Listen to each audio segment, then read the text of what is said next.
You ask Tiger to solve. This deals with linear equations with one unknown.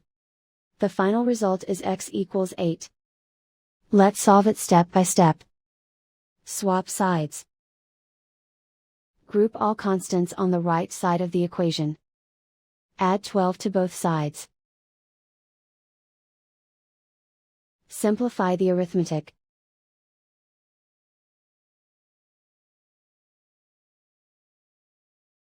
Isolate the x. Divide both sides by 5.